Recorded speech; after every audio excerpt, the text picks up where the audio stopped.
একটা কথা মনে পড়লো, একটা হাদিস। অনেক ওয়াহাবি 72 দল বলতে পারেন, সুন্নিরও কইব।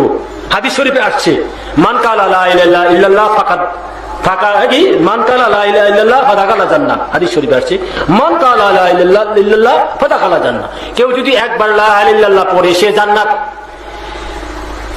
এখন প্রশ্ন করতে পারে 72 দল, হুজুর আপনি তো বলতেছেন শুধু মুহাম্মদ রাসূলুল্লাহ লা ইলাহা ইল্লাল্লাহ বাদ দিয়েছেন, আমি তো প্রমাণ করে দেখালাম লা ইলাহা ইল্লাল্লাহ বাদ দেই নাই, মুহাম্মদ রাসূলুল্লাহর মধ্যে লা ইলাহা ইল্লাল্লাহ বর্তমান আছে। এখন অনেকে হাদিস দিয়ে প্রমাণ করবেন যে মরার সময় শুধু লা ইলাহা ইল্লাল্লাহ বললেই জান্নাতি। আমি বলবো কিয়ামতের আগে পরে প্রমাণ করতে পারবেন? কিয়ামতের আগে পরে প্রমাণ করতে পারবেন? বাবারা আমার, হাদিস বুঝেন। এখানে কে বলছে মান কালা লা ইলাহা ইল্লাল্লাহ? এখানে আমি আপনি বলছি কথাটা, এই কথাটা আল্লাহ বলছে, আল্লাহ বলে নাই। নূর নবীর হাদিস, রাসূলুল্লাহ বলছে কেউ যদি মৃত্যুর সময় লা ইলাহা ইল্লাল্লাহ, কে বলছে? বলছে কে? নবীজি বলছে। তো নবী আগে না? নবী তো আগে, পরে লা ইলাহা ইল্লাল্লাহ। নবী বলছে না? নবী মুতাকাল্লিম, লা ইলাহা ইল্লাল্লাহ কালাম। হাদিস বুঝেন, আরবি বুঝেন, যারা আরবি ভেদ বুঝেন।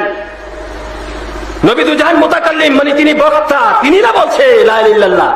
তো মুতাকাল্লিম আগে না কি কালাম আগে? মুতাকাল্লিম মানে বক্তা আগে না বক্তব্য আগে?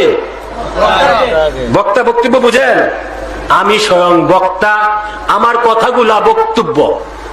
আমি স্বয়ং বক্তা, আমি যে বক্তব্য দিচ্ছি কথাগুলো হচ্ছে বক্তব্য।